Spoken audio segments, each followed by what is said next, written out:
Finally চলে আসলাম এয়ারপোর্টে। কোথায় যাচ্ছি কি মনে হচ্ছে সবার? এই যে আমার হাতে দেখতে পাচ্ছেন ইটালিয়ান পাসপোর্ট। হ্যাঁ, ইটালিয়ান পাসপোর্ট নিয়ে আমি এয়ারপোর্টে চলে আসলাম। এখন আমি সিরিয়ালে দাঁড়িয়ে আছি। এই যে দেখতেই পাচ্ছেন রায়ান বিমান, এই বিমানে করে আমি চলে যাব ইটালিতে। ইউকে থেকে ইটালিতে যাচ্ছি মাত্র 3 দিনের জন্য। আমার জন্য যে কি টাফ, মানে কি বলবো, সারা রাত্র ঘুমাইতে পারিনি। রাত্রে 3টার দিকে এয়ারপোর্টে গিয়েছি, ভোরবেলা আমার ফ্লাইট ছিল। তো আলহামদুলিল্লাহ জার্নিটা ভালোই ছিল, যদিও সারা রাত ঘুমাইতে পারিনি। দেন আমি ইটালিতে চলে আসলাম। ইটালি আসার পরের দিনই সকালবেলা ভাবিদের রেস্টুরেন্টে চলে গেলাম সকালে ব্রেকফাস্ট করার জন্য। দেন আমি একটু পার্লারে এসেছিলাম। আমার পায়ের অবস্থা খুবই খারাপ, ভাবছি একটু নিজেকে পরিপিটি করে ক্লিন করে নিব। তো আমি ওয়েট করতেছিলাম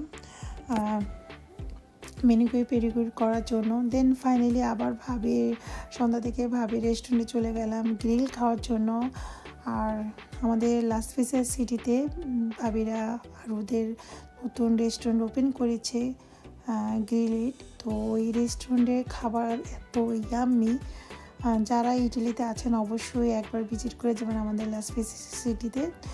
তো দেন তারপরে আরেকটা ভাইয়ের দোকানে আসলাম। ভাই আমাকে এত রিকোয়েস্ট করে বললো যে ভাবি আমার দোকানের কিছু ভিডিও করেন। আর ভাইয়ের দোকানে ম্যাক্সিমাম লেডিস ব্যাগ আছে, মানে ট্যুরিস্টের আইটেম আর কি, যেহেতু আমাদের সিটিটাই ট্যুরিস্টের সিটি বলা যেতে পারে লাস ভেগাস সিটিটা। তো অনেক সুন্দর সুন্দর কালেকশন ব্যাগের, আমার ভালো লাগলো দেখে। ভাইয়া এত রিকোয়েস্ট করলো ভাইয়ার জন্য দোকানে একটু ভিডিও করার জন্য, তো সেজন্য ভিডিও করলাম। তো এটাই আমাদের সিটিতেই সেন্টারেই, আপনারা চাইলে এই দোকানেও এসে ঘুরে যেতে পারেন। যারা ইটালিতে আছেন বা লাস ভেগাস সিটিতে ঘুরতে যাবেন, এখানেও অনেক ধরনের ব্যাগ পাওয়া যায়।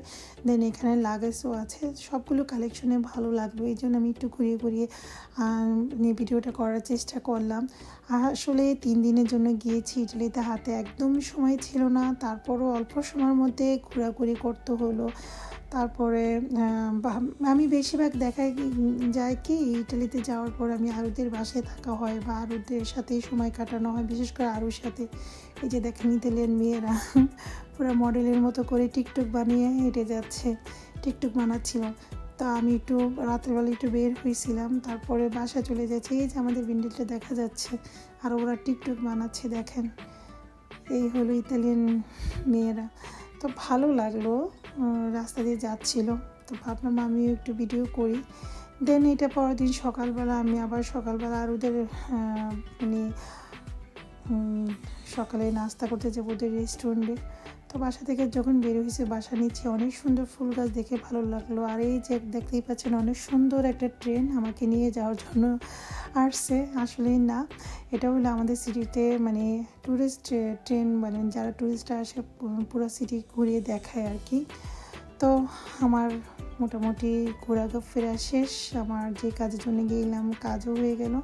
দেন আমি আবার এয়ারপোর্টে চলে আসলাম ইটালি থেকে আবার ইউকে আসার জন্য।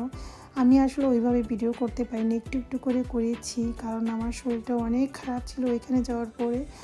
তো এয়ারপোর্টে চলে আসলাম, এখন আমি ভিতরে চলে যাচ্ছি। চেকিংয়ের বিষয় আছে, চেকিং করার পরে দেন ইমিগ্রেশন পার হয়ে বিমানের জন্য ওয়েট করব। তো আসলে শরীরে এনার্জি ছিল না যে কোনো কিছু করি, মোবাইল দিয়ে ভিডিও করি। তারপর যতটুকু পসিবল হয়েছে একটু করে ভিডিও করার চেষ্টা করেছি। তো আমার যেহেতু আমি লাগেজ দেই না, 2-3 দিনের জন্য যাওয়া হয় আমার যতবার ইটালিতে যাই, তো আমি লাগেজ বুকিং দেই না, শুধু হাত ব্যাগ থাকে। তো ওই হাত ব্যাগে 2-1টা কাপড় চোপড় থাকে, আর আমার ওইখানে কাপড় চোপড় আছে, তেমন আমি নেইও না। তো ইটালি যাওয়ার পরে রিমোর জন্য সিটিতে ঘুরতে গিয়েছিলাম, অনেক ভালো লাগলো।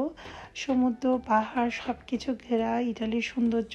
তো আমি একটু ভিডিও বানালাম। এই যে দেখেন আমি পাহাড়ের উপরে বসে আছি আর সমুদ্র দেখছি, মানে এত সুন্দর ওয়েদার ছিল, ভালো লাগলো এই আর কি। তো আজকের মতো ভিডিওটা বড় করব না, আপনাদের কাছে কেমন লাগলো অবশ্যই কমেন্ট করে জানাবেন। আশা করি ভালো লাগলো।